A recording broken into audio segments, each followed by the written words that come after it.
3 power moves to become your own bank Masterclass workshop. We're going to do this every month here. We try to do it we're probably going to do it the last Mondays of the month, every month. And we'll have a beautiful lunch for you. We'll have different financial topics for you. It really is all about creating wealth in the community and transferring wealth. And how do we increase our financial education and financial awareness, more money growing in the bank, where we shouldn't put our money, where we should, tips and tricks and different things like that. Again, we're going to do these once a month. We're looking at Mondays, but through summer camp time, you just don't know. We got to shift and go. You know, when the kids leave, then it'll be, it may all change. And hopefully, I'm hoping to get that big room across there, so we can stretch out and relax. But they said, well, did you not want to do one since we have this room? I said, nope. Consistency.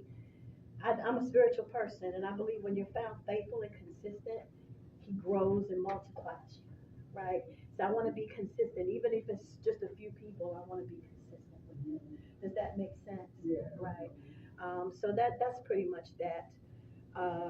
I was telling you, y'all know that I'm a fitness teacher, I'm a dance teacher, and I am a financial educator. I'm what you call a financial strategist. Financial strategy is the ability to put different financial instruments together and multiply it, make it, increase it, and make it better. Show you how to take the taxes out of it. Show you how to take a lump sum of money and then stretch it out for the rest of your life. How not to lose money on the stock market, how not to lose money in paying too much in taxes, and different things like that. I'm a licensed life insurance agent, annuities broker, and retirement planning specialist. I love to make sure that people have enough money at retirement. Because retirement is supposed to be your time, and when you don't have enough money to do the things you want to do, it's just unfair. After working 20, 30, 40 years, you know what I'm saying? So a lot of people just living on Social Security, and then the current administration and the administration before that was saying it might not be Social Security. So what if they do away with Social Security and Medicaid? What are we going to do, right? So we got to make sure that we have our ducks in a row. We have a plan B, right? So that's what we're talking about, different things like that. So on YouTube for fitness, you can find me at Christ Fit LLC. Christ Fit is one word, Christ Fit. So you'll see Gospel Zumba, you'll see Christ Center Yoga, you'll see Christ Center Pilates, instrumental music. You'll also see some of the things I do here. So if you were at home and didn't know what to do, you want to take my class, you go on YouTube, and I do it. I take my own class on YouTube, right? I'm also a dance ministry leader. I owned a praise dance school for many years in Maryland. So you will find my praise dances on YouTube as well. And you'll find that the name of our dance company is Worship Explosion Dance Company. So you'll find me on YouTube there, and you'll find our company doing all kinds of things. I always wasn't 56 and chubby. So you're like, is that Richelle? That's me, okay? So that's interesting. And then for finances, you'll find us on Rhema, RHEMA, financial coaching at gmail.com. I'm sorry, Rhema Financial, Rhema Financial Inc. is on YouTube. There's a website. We're all over social media. Okay. And that's where the life insurance, annuities, investment accounts, trust, be your own bank strategies, different things like that, specializing in tax-free income strategies. Okay. So you'll find us all over there. Do become my friend on Facebook. I'm always dropping nuggets on Facebook, and I love to communicate that way and all over social media. Okay. All right. So without further delay, how's the food? Everything good? Mm-hmm. Tastes good. All right. Okay. Good. All right. So let's without further delay, I do have an ebook called The 3 Power Moves to Become Your Own Bank. All right. So if you decide to do a one-on-one coaching session with me, you'll get a copy of this ebook.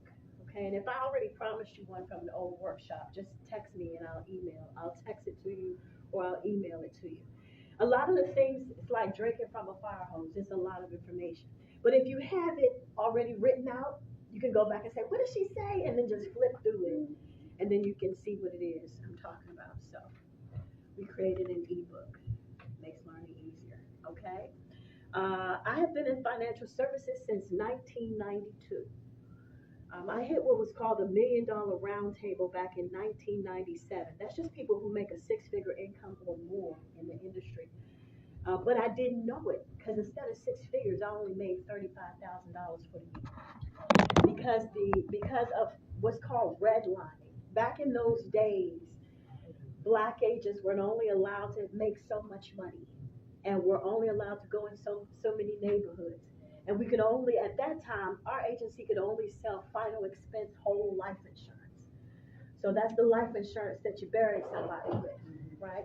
There's other kinds of life insurance that are investments. We knew nothing about that, right? And because of that, I went to $1 Million Roundtable. There was other millionaires sitting there that I did more production than. Wow. And that's when I woke up. I said, somebody pulled the blinders over my eyes, right? And they pulled my coattail. They said, Richelle, you did just as much as we've done for the past several years, but you're living in pretty much low income, right? And then they began to pull my coattail, and I began to learn what wealthy people are doing that we're not doing, right? So that began my journey. And that was back in 1997. It hasn't been easy, right? The industry kicked my behind, especially when the stock market crashed. I ended up coming back into fitness full time. And then when COVID hit, a friend of mine said, Richelle, I got something to show you. And she recruited me back into the insurance industry. And my new managers and my new circle of friends started teaching me how to be your own bank, using life insurance to create personal cash flow, and using investment accounts, putting it inside a trust, and taking your money out of trust, how to take your 401k and roll it over into a trust so that you don't have to pay taxes on your 401k. They started teaching me things that they had been doing for hundreds of years. Rockefellers have been doing these strategies, putting their money in trust for hundreds of years. I'm thinking, why is it that we haven't shown these things? It was because of segregation, pretty much, that we weren't taught all these things, right? So when I found this out, I'm like, you don't have to be super wealthy to do these things, right? An average person that has $100,000 in a 401k can roll it into a trust, roll it into an annuity, into a trust, and not have to pay the government in taxes. You don't have to be an ultra multi-millionaire to do these things, right? But that's what started this journey for me. I got mad, and I'm like, no, I need to teach people. I need to share this with people, all right? So, long story short, during COVID, I caught COVID. Me and my son caught COVID, and I was blacked out on the couch and almost died. Wow. And Solomon was in his room suffering from COVID, and I was on my computer trying to wake myself up, right? And when I woke up that morning, the next morning, I saw $2,000 in my bank account, and I'm thinking, where did this come from? I couldn't work again, and then it happened again the following Friday, and then the next Friday. March of 2021, every Friday, $2,000 dropped into my bank account, and I hadn't wrote a policy, I hadn't saw a person, and I'm thinking, where did this come from? And when I looked into it, it was two things were paying me. I had been overfunding a life insurance policy, which means I paid extra money into it and had turned it into an annuity. And it began to pay me. And I also had agents that I had been working with, and what they were doing had begun to pay me. So I learned how to create cash flow out of a life insurance policy. And I learned how to build a business that had created cash flow. So that began me doing what I'm doing right now. Okay. So, all right. So the good thing is you can let your guards down because nothing is for sale. Right, Miss Mary? I'm not here trying to, what's she trying to do? She's trying to sell us something, right? No, ma'am. No, sir. If you decide that there's something that you want to talk to me about, we'll set up a one-on-one, right? And then you and I will begin to talk about what your needs are. And then you'll say, Richelle, I need this, this, and this. And then I'll go back and help get it, structure it for you, present it to you. You'll say yes, no, tweak it, whatever. And then we just move forward in the relationship. If you decide you want to do an investment account, then there's no broker fees. All right, so if you know anything about investment accounts, they charge huge broker fees. We do not charge broker fees. In exchange for structuring an investment, we ask for referrals. And the referrals are our broker fee. So we ask for 10 good referrals. Who do you know that I should know? Okay. So, example, Miss Mary told Sandra, right? When she became a client, and then Sandra told her grandchild, right? And so on and so on and so on. So that is the way we cut out all of our fees by asking for referrals. And we also found out that strengthens the community, right? And it increases the education. So we've learned how to cut out all those broker fees and still spread financial awareness and education. Make sense? All right? So you can relax on that part.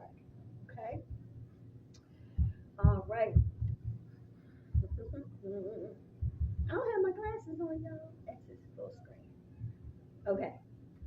Uh-oh, what am I doing? What am I doing?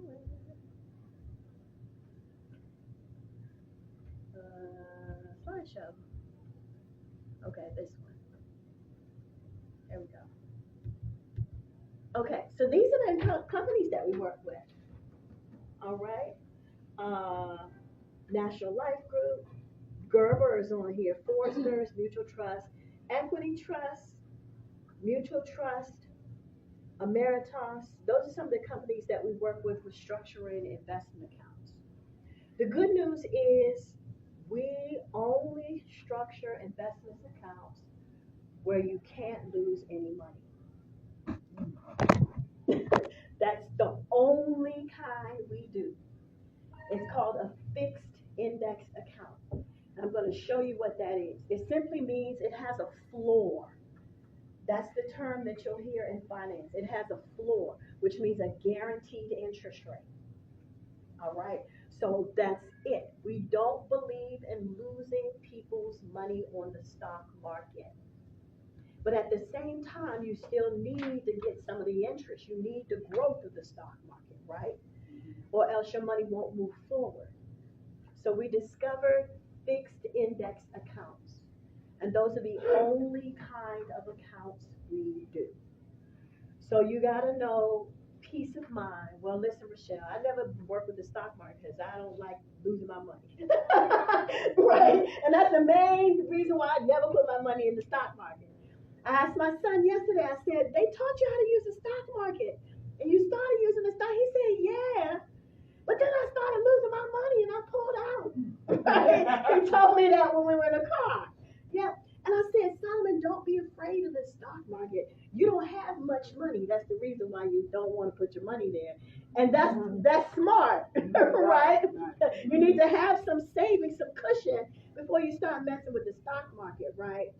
I said, but don't be afraid of the stock market. At some point in time, you're going to have to learn it so you know what you're doing, right?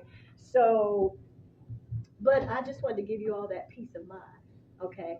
So now here's the interactive parts. There's 3 types of people when it comes to money, okay? And I'm going to go here. The first type of person is the person who pays their bills first. Okay? As soon as you get a paycheck, you go Pepco, da-da-da-da, your gas bill, your light bill, your mortgage, your rent, your water bill, and what's left over, right? And you might, like me, I learned that from my grandma. She spread the bills out on the table, and she just paid them one at a time, and that made her feel good, right? So here, that is the spender's mentality, all right? That is where you have a list of bills, and then at the end of the month, sometimes you have more months than money, right? And you're wondering where the money went, right? So that is the spender. The second type of person is the saver, the person who saves their money first. So that was also my grandma too. She had a cookie jar. No, that was my granddaddy. He had a cookie jar, but she put money in the cookie jar. My granddaddy had pennies and different things he saved. He collected coins. And then when we wasn't looking, he put them under the floor somewhere in the house, right? And when their house burned down, we could not find his money. His coin collection was gone, okay? But there's people who say put your money saved first and then pay the bills or whatever, right? So you hear people say a penny saved is a penny earned, or you'll hear people say pay yourself first, or what we learn is something called tithe to yourself. You got God, you got you, then everybody else is God, and you will take care of everybody else, right? Right? So that's a mentality too, the mentality of the saver. Here is the third mentality that we didn't get from our relatives a lot of times, unless you were born in this kind of family. That's the investor. The investor mentality sees money as their slave. Money is supposed to go to work for me. I'm not supposed to put my money into anything that doesn't give me several benefits. Right? So if it doesn't give me at least 2 benefits, I'm not going to do it. So you'll see people who say, is this sandwich nutritional value? How much is fat? How much is this, right? And they won't eat it, and you think they're snobs, but they're looking for 2 or 3 values with every dollar in everything they do. Okay, so these people normally will live low and have a bunch of real estate. You might drive a raggedy car, but they own half the block. Right? So this is the investor's mindset. Right? So we have learned from spending our money first, we end up always at the back of the bus. Even NFL players, they're young, they get $1 million contract, they're coming from the hood. The first thing they do is create debt.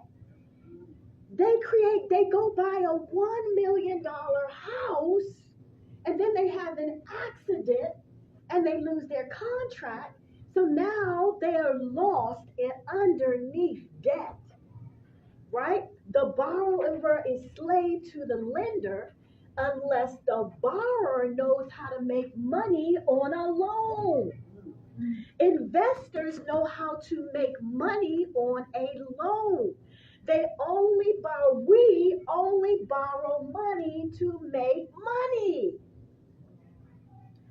Robert Kiyosaki, who is a billionaire, said, your house is not an investment unless it's putting money in your pocket. So if you have your house and you have a renter paying your mortgage and creating equity, now you have an investor mentality. A person who has a house and they can bear, and it takes up 50, 60, 70% of your income, you have a spender's mentality. And then you can't see how to make money with your house. Even if you rent out the basement to somebody and lock it off, and they're paying 70% to 120% of your mortgage, now you become an investor, right? Spender buys a car and it's $500 a month for the note, $300 a month for the insurance, and their paycheck is $2,000 a month. And they riding and profiling, right? And behind, the investor will buy a luxury car and then Uber it. Rent it out to someone who wants it for the weekend, right? And make money. An investor makes money on everything. My son talked to the kids in the neighborhood about renting out his scooter. Right? He worked at Walmart, paid about $500 for this beautiful scooter, and was like, "You need it? $20 a week." You understand what I'm saying? The investor's mentality as opposed to the spender or the saver. Now, the saver can be good or bad. The saver is someone who has, I'm just going to pull a random number, $300,000 sitting in a bank account that nobody knows about. It's only growing at 2 or 3% interest, right? Because you just know to save. You don't know how to make money babies over here and really grow the money without losing it. And the saver is scared. They're scared. They don't want anybody to know about it. You hold like, oh gosh, right? But what happens to the saver is it's the three little wolves. It's the three wolves. A wolf can come and blow your house down. The wolf is the government. The wolf is loans and debts, right? Taxes, right? A lawsuit, a health issue. One good health issue and your house is blown down, right? Where the investor is going to put that money in a place that you cannot be penetrated. An investor is going to take $300,000, put it in an investment, and create cash flow out of it. So I asked my son, okay, when I die, you're going to get $1 million from my life insurance and all the things I have. What are you going to do with it? He's 17. Right? What are you going to do with it? He said, Mom, I'm supposed to put it in an annuity and then put it in a trust. Yes. Because when you put it in, if you put $1 million into an investment, it's going to pay you, with the ones we have, $100,000 a year for the rest of your life. And suppose, which one would you take? $1 million one time, or $100,000 a year for the rest of your life? Right. And I said, at the worst case scenario, Solomon, you'll get paid $50,000 a year for the rest of your life. That's a bad one. Well, he said, Mom, I'm going to live till I'm 80. That's much more money. I say, yes. Right? That's the investor's mentality.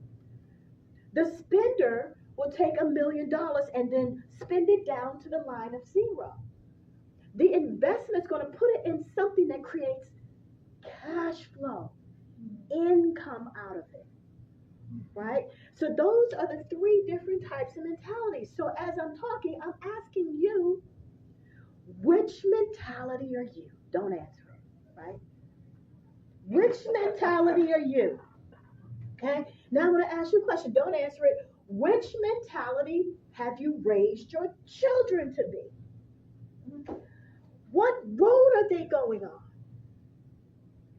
If your children had $1 million, would they be broke in 2 or 3 years? Or would they know how to perpetuate it? There's a scripture that this goes along with, a couple of scriptures. Okay? I don't know if I have it on here. I don't have this, but I know I got y'all. I know some spiritual people in here. You see, Proverbs 6:6-11. It says, "Go to the ant, thy sluggard, and consider her ways. How she takes her money and sets it aside in the summertime." Ants are hustling like a mug right now. I saw them. They was in my house trying to get on the floor, grabbing crumbs and running into a den with the crumbs. What are they doing? They're grabbing the crumbs and saving them for the winter. In the wintertime, you can't find those jammies. They got a house full of crumbs, and they last through the cold weather, right? So the saver's mentality or the investor's mentality you're going to always have a cushion. Does this make sense? So teach yourself and your children to set money aside. Melanie Hobson, who's worth $9 billion, she's a black woman. She's one of the top financial educators in America. She's married to George Lucas, the creator of Star Wars. Her name is Melanie Hobson. She's one of my mentors, and I read and I study under her. She said every young person should start saving 50 cents per day. All right, so if you make $30 a day and you got an hourly wage or $60 a day, you take 50 cents and put it in a cookie jar, right? And then the next month you do $1, right? And then the next month you double it and double it. She said by the end of the year, you're going to end up with $1,000 to $5,000 saved. But she said you're going to break the poverty mentality. And you're going to by learning how to delay the gratification. Right? So if you ever see Melanie, her and Oprah do a lot of talks. Yeah. So I would encourage you to listen. But she went from obscure poverty, abuse, and a single mother to $10 billion in assets, richer than Oprah. Because she has her own billion, and then she has George Lucas's billions. Crazy money. Okay? So, the saver and the spender. Is this good, y'all? Y'all getting something out of it? Yes? All right. So, listen. If you decided that you're going to be an investor mentality, which means instead of spending your money down to the line of zero, you want a place where you're going to create lifetime income so that your money never goes down, right? If you've made up your mind, hey, I'm going to be a saver, I'm going to start setting something aside, right? And I want to make sure that it's 5% interest, 3% interest. You want it to stay ahead of inflation. You want it to grow, right? After you've made up your mind that that's where you want to go, now you need to know where to put it, right? The first thing you want to look for is a place that doesn't have so many taxes. Because think about it, if you earn 3% interest at the bank, and then at the end of the year they send you a 1099, and you owe 20% in federal taxes and 5% in state taxes, how much did you earn? Negative 15%.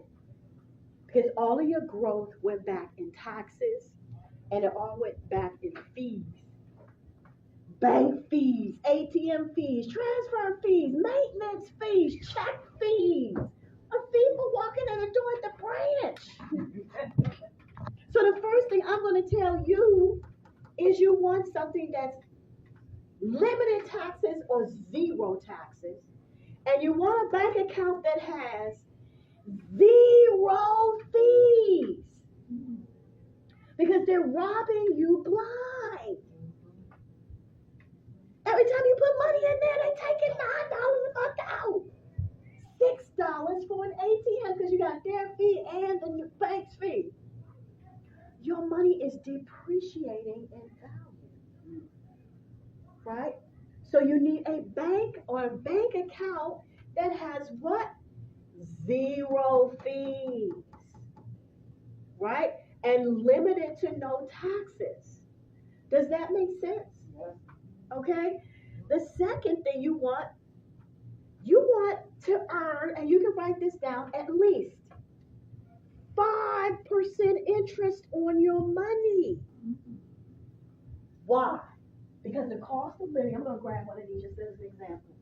The cost of living is going to go up by at least 5% a year. Okay, so example. Let's just say I went to Wawa and I bought this for $1. Okay? And it's June 2025. And then next June I went back to Wawa and it cost how much? $1.05.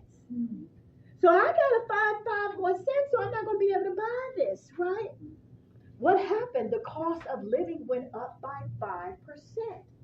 So if you're putting money in a bank that's paying less than 5%, your money is depreciating in value.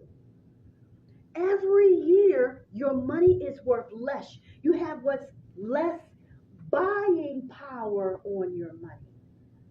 Okay? So first and foremost, you need something that pays a minimum of what? 5%.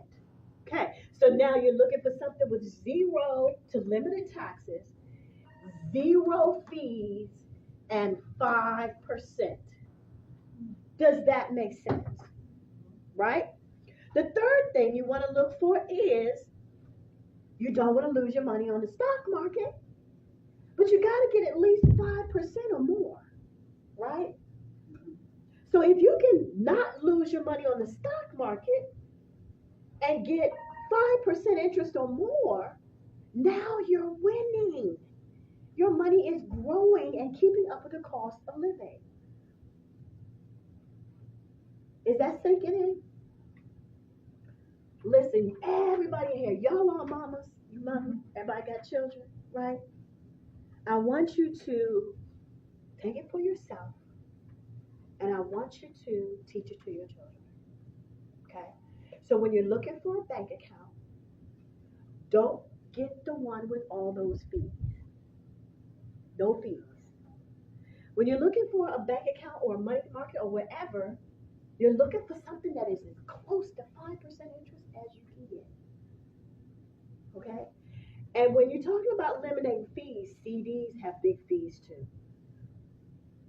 So if you got a CD and it has fees for 5 years, your money is locked away. That's not an emergency account where you just go get it, right? Right? So it needs to be liquid. The first monies you have need to be cashable, liquid. Okay? Now here is one of the secrets that I learned that I did not know until I got around wealthy people. There are two banking systems that exist. There's the public banking system, which is the one we're all in, banks and credit unions, and 401ks, or where you put your money on your job. There's a third banking system. It is called the private banking system. This system consists of investments that are inside of trust and life insurance products. Investments that are inside of a trust can't be penetrated by the IRS or the government. Investments that are inside of life insurance policies, life insurance creates a trust. It's called a 7702A tax code, which means death benefit is tax-free. So anything that's growing inside of it alongside the death benefit, if you got sued by the government, went to jail, any of that, because it has some life insurance in it, the judge can't touch it. You can liquidate it, and the IRS can't touch it, and it's not considered income. That means you can create income out of a death benefit another $4,000 a month, and you wouldn't have to file that you make another $4,000 a month because it's liquidating a death benefit. Did you know that? I didn't know that. And I have been in the industry since 1992. Okay? What are the two things that are here? Trust. Where's the trust? Trust and life insurance products. Everything else is taxable. Everything else can be penetrated by a judge, federal or state. All right?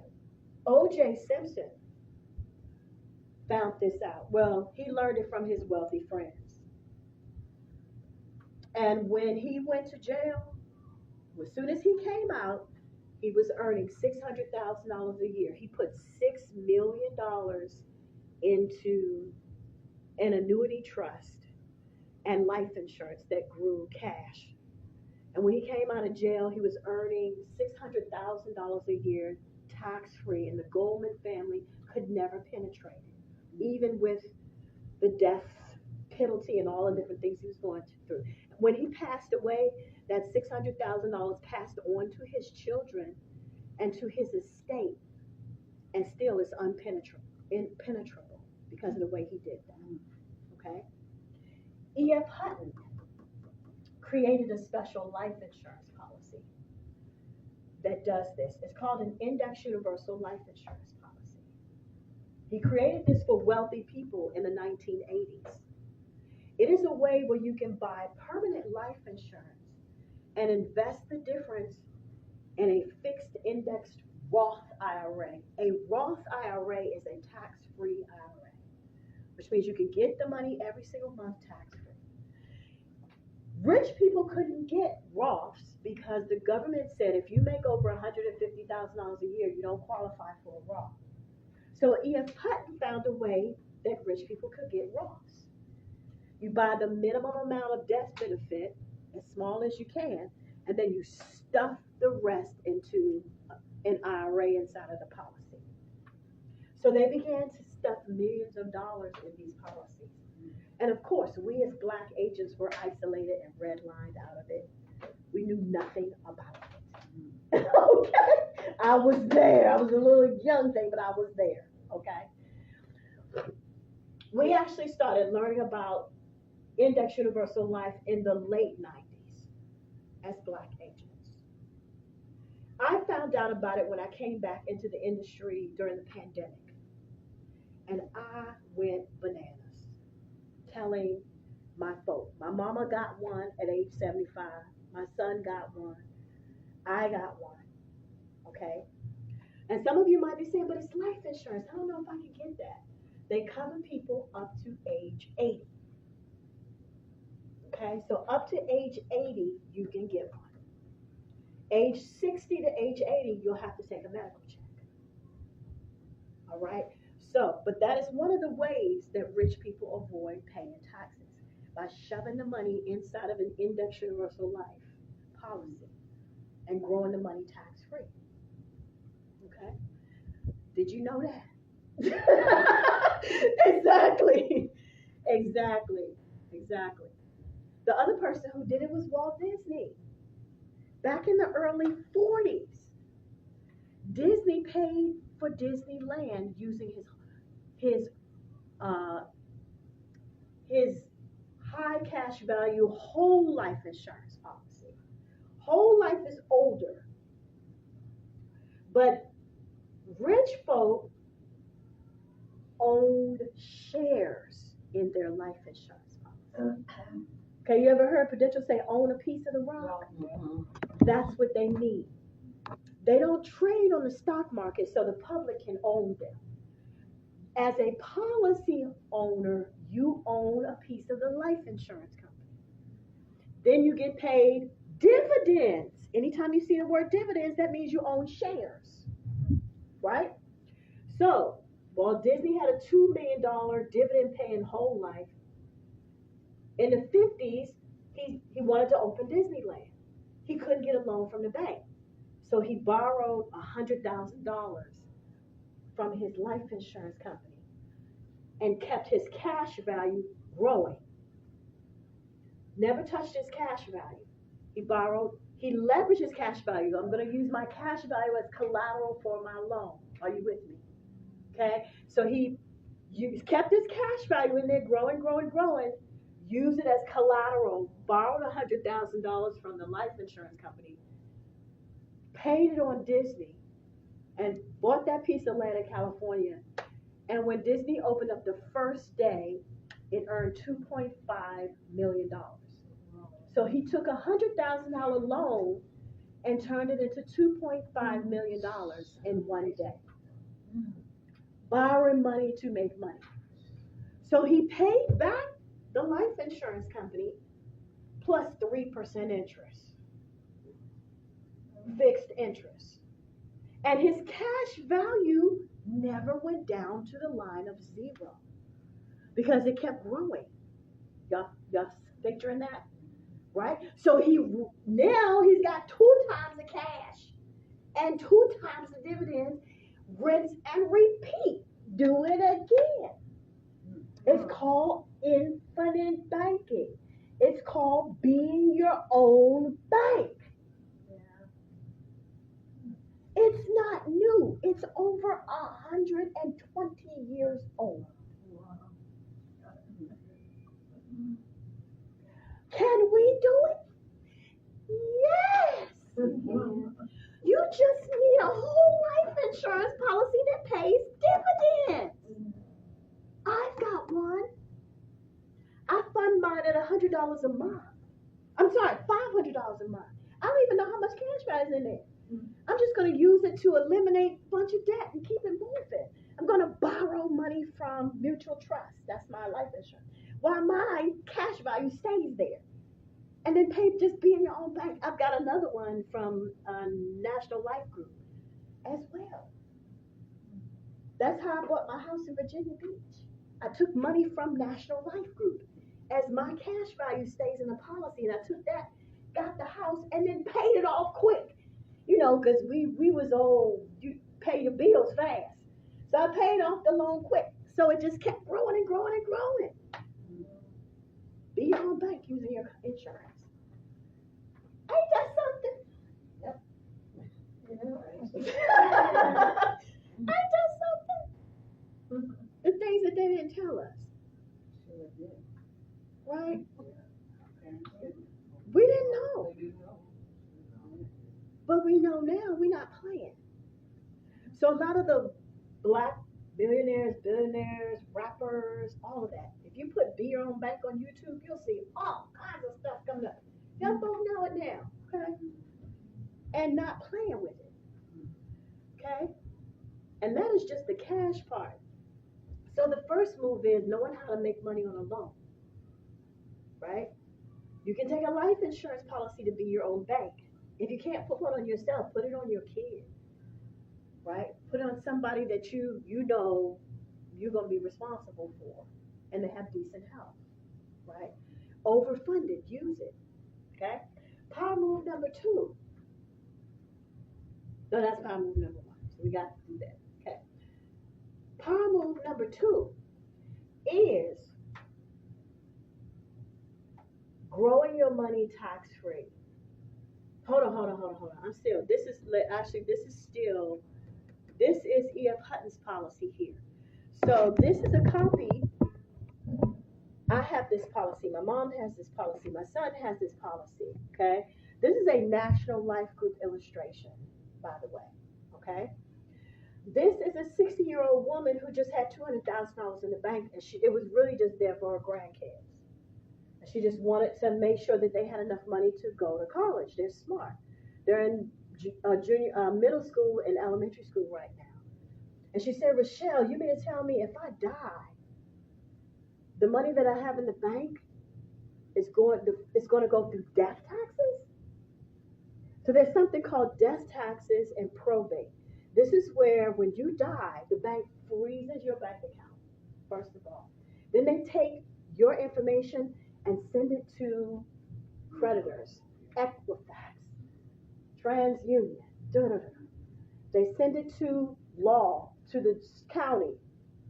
So property taxes, state taxes, debts, if there are any lawsuits or any old spouses or any arguments out there.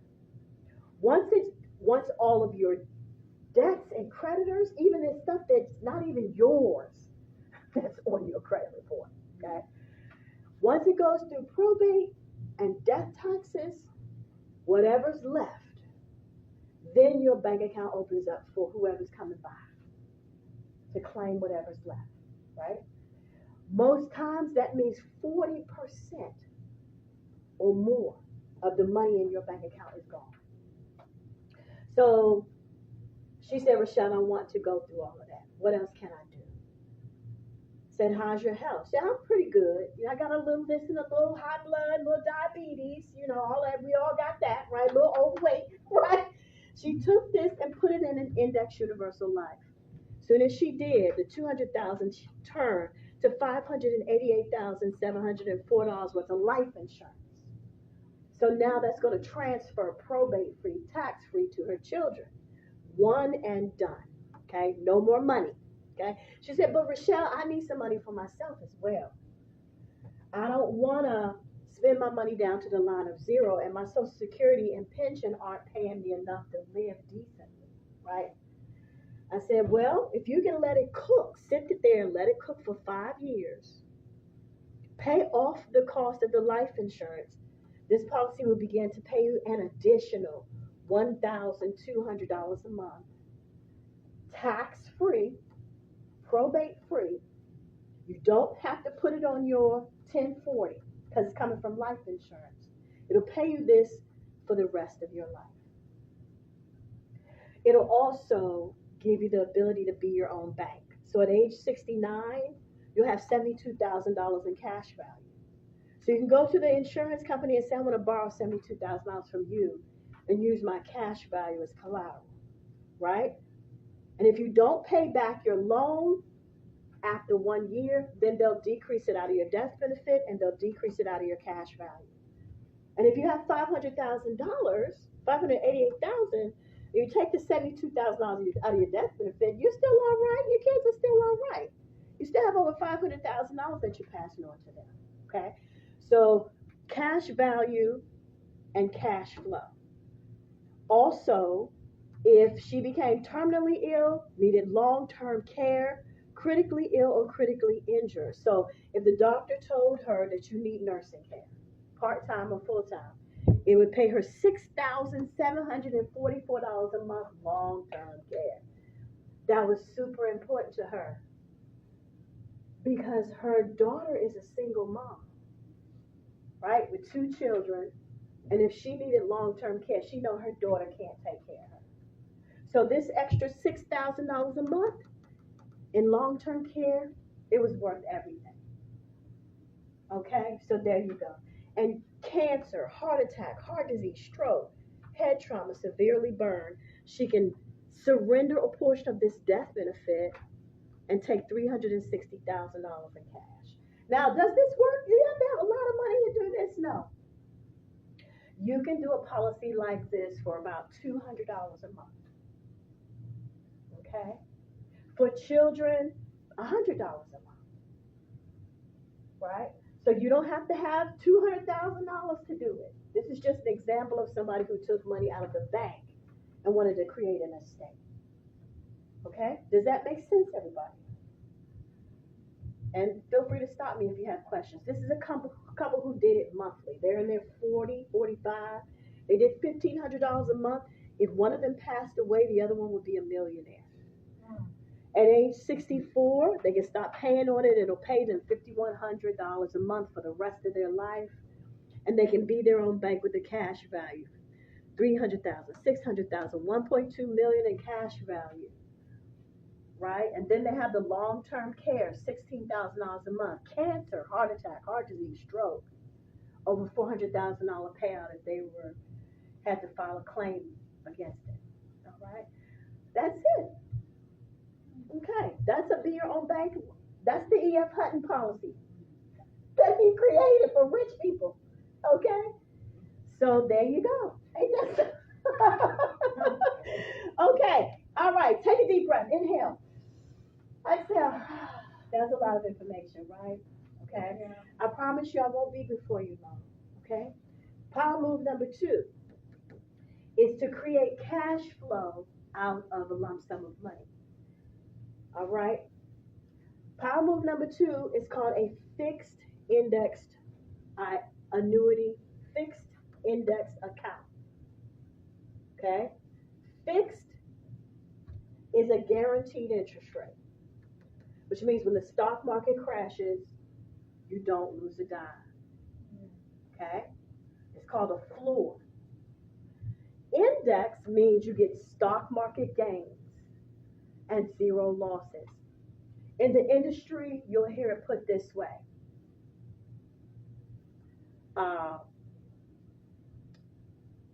Upside growth with no downside losses. A floor, no losses. Index. So if the stock market does 10%, you'll get paid 10%, 14%. If it does 2%, you'll get paid 2%. If it crashes, your money will just sit there and it won't move. Okay? So that's a floor. Okay? Big deposits on $100,000 transfers. Some of the folks that you see walking around here, they hug me and stuff. They love me. They got paid big money on their transfers. Some of the people that you know right around here. Okay? And they might come, you need to listen to Richelle. She's going to make you some money. You need to go to a little luncheon thing she had and go talk to her. I'm not kidding you. Okay? These accounts. Some folk, and I can't name them because I'm a fiduciary and that's against the law. Some folk had a ton of savings bonds. Like a house full of savings bonds. These savings bonds ain't growing, they ain't doing nothing. I got 6 figures worth of savings bonds. And what I'm going to do with this? Right? I said, we're going to do this. And when we did this, and we opened up the computer, she said, I got paid that much money? I said, yes. Let it cook for 1 year, and we're going to turn it into cash flow, where you'll get paid a second income that you don't have to file on your taxes. How? I'm going to show you, okay? So turn it into a guaranteed lifetime income. That doesn't lock away your lump sum either. So as a client, you can go back into your lump sum. You have a portal where you can say, oh, I want this amount of money. Just transfer it into my bank account. You can. But if you have an income coming in and you transfer out a lump sum, what's going to happen to the income? The income's going to go down, right? But you do have it not locked away, okay? You're in control. Yes, okay? That's power move number 2, a fixed indexed account. Okay. Here's the last thing. I want to just try to get this to you. There are 3 different types of investment accounts that exist in the world. The first type of investment account is called a fixed account. So if you go into the bank and you say, oh, give me a CD, they'll say, oh, it's a fixed 3%. It's not going to pay no more than that, right? Or a money market account or a savings account, fixed. Or an IRA, fixed, right? If it's less than how much? 5%, it's not keeping up with the cost of living. Your money is actually depreciating in value. Y'all with me on that? 5%. It's got to be. Or else you're wasting your time. Okay?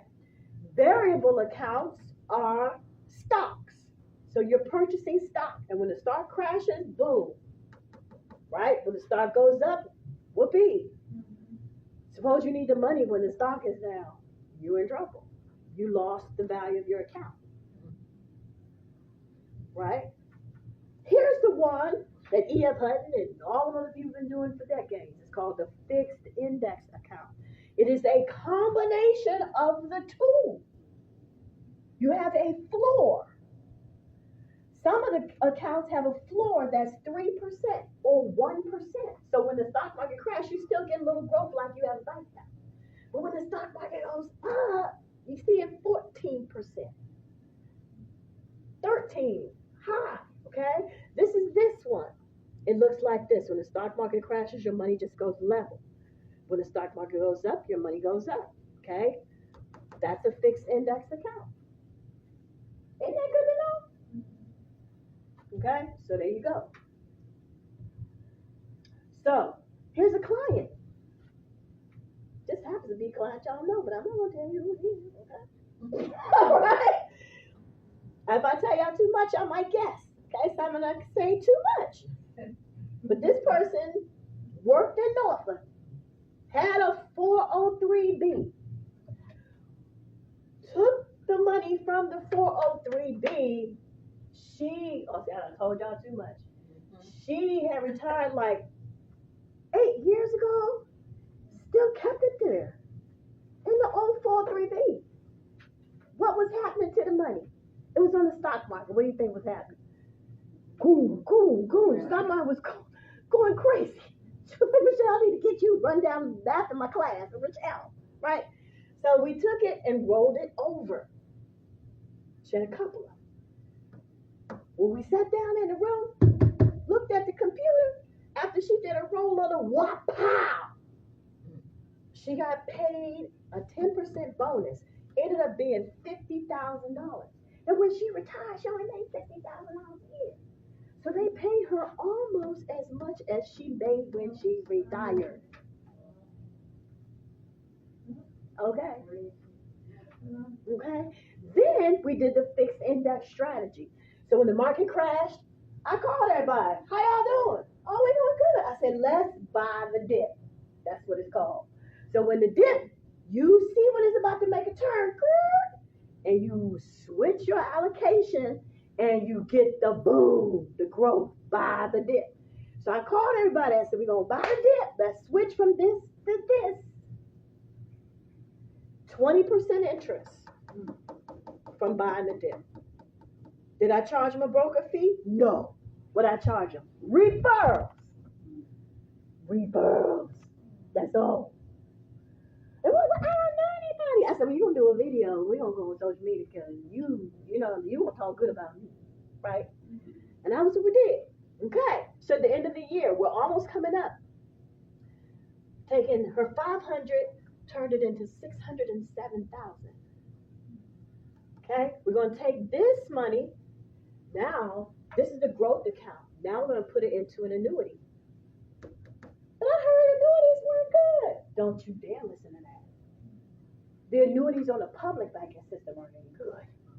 Okay? But in the private banking system, that's a whole nother world. Okay? So, yeah, I heard they were bad. Yeah, they are. Maybe at Wells Fargo. Okay, I'm just being honest with you. Okay? I'm being honest with you. Okay, so we put it in an annuity.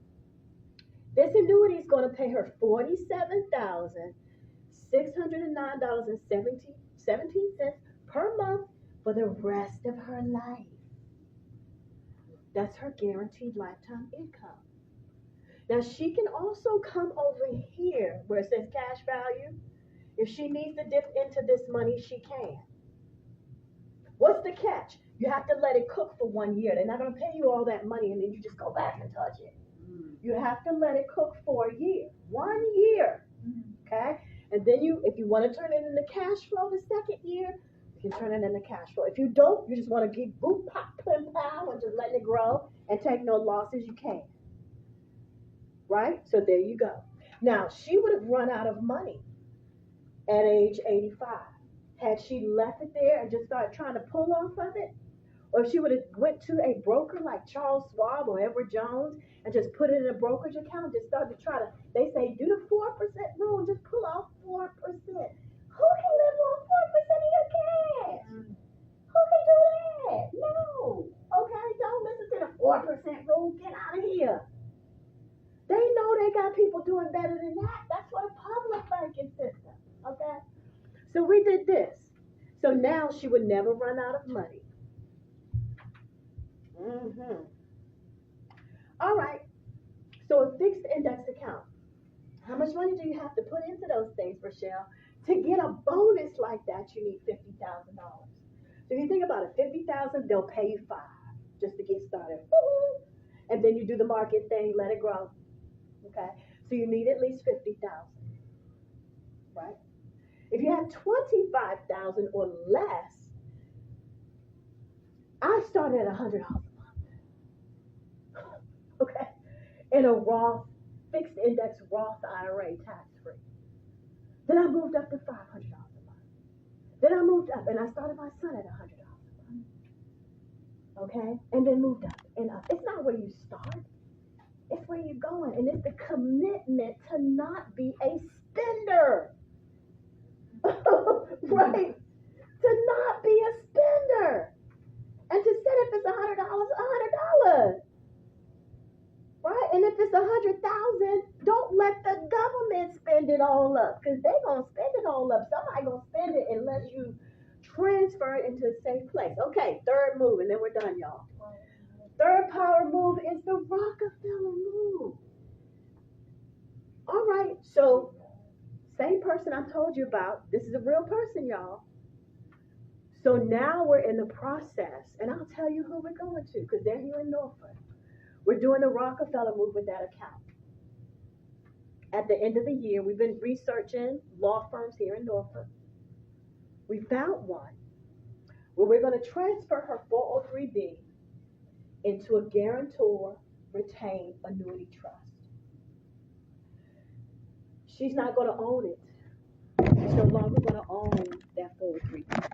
Her trust is going to own it. Once her trust owns it, it becomes irrevocable. That's the catch. You can never change it. As soon as it becomes irrevocable, it's out of the matrix. It's tax-free. No judge can penetrate it. The IRS can't touch it. And she's going to take that $47,000 that you saw. Her trust is going to pay that to her tax-free for the rest of her life. Was she a multimillionaire? No. How much do you need to do that? Well, the Carnegie Law Firm wants you to have like $250,000 before they give you this trust. We're looking at other law firms who will do it. You understand? So you don't have to be a but see, before I did my homework, I thought this was not lost to us. This was something that the ultra rich do. You have to have $1 million in assets before a law firm will even look at you. No, it's not true. The lady who's doing this, she's paying the Carnegie Law Firm $3,500 out of her and getting it into a guarantor annuity trust. And all that money's coming to her tax-free. She would have paid 22% federal taxes, 5% Virginia state taxes. She would have paid 27% taxes on that lump sum had she touched her 403B before meeting me. Do you understand what I'm saying? Okay. So the power move number one is the index universal life or whole life policy. Use that to create cash flow. Power move number two is a fixed index account. I don't care if it's $100 a month. I don't care if it's $100 billion, whatever it is. Okay. Power move number three is a trust. For God's sake, put everything in a trust. Your house, everything, your bank account. Put your annuity in the daggone trust. The government's coming for you and me. Get away from them. Okay? Put it in a trust. Yes and yes. What's the next step? Okay. So we already talked about this. It's called a backdoor Roth. That's the back door, the trust. There's also a Roth conversion. That's where you pay a one-time tax on it and then transfer it. So if she would have paid a one-time tax on $500,000, that would have been like $100,000 in tax, because it's 22% federal, 5% state. Right? You pay $100,000 and take the rest and grow it. Right? That's a conversion. And this is what they will tell you if you go into Charles Schwab or TD Ameritrade or Edward Jones or brokerage. and you have a 401k, they won't tell you about this one, the trust, unless it's a back door. Okay, they'll make you pay that one-time tax and call it a Roth conversion.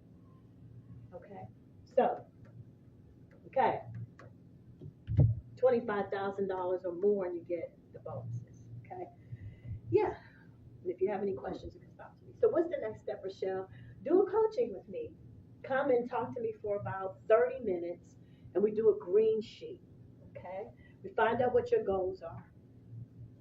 Doing that green sheet planning with me, a financial planner, a CPA, they'll charge you $5,000 or charge you $5,000 somewhere before even doing that. Okay. How to eliminate your debts, we help you with that. So if you have assets and you need to eliminate your debts, if you need a HELOC or whatever, you're trying to get money out, don't die with equity in your house. Because you lost. You paid 20 years and they've got the money in it.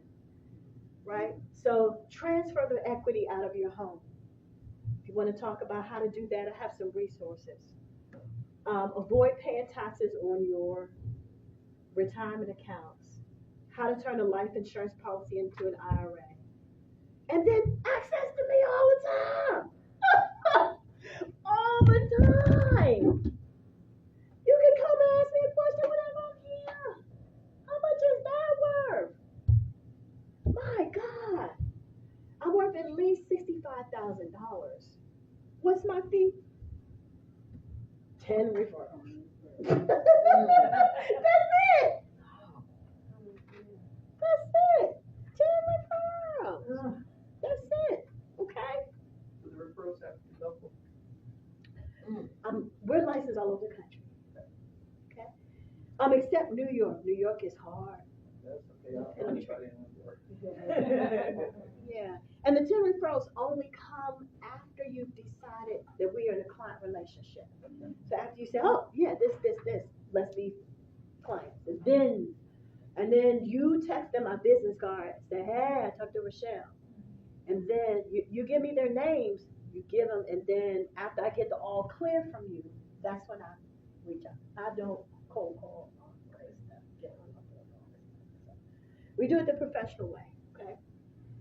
So there's my QR, but y'all got me on here. You have my card, so, because I'm here every day, okay?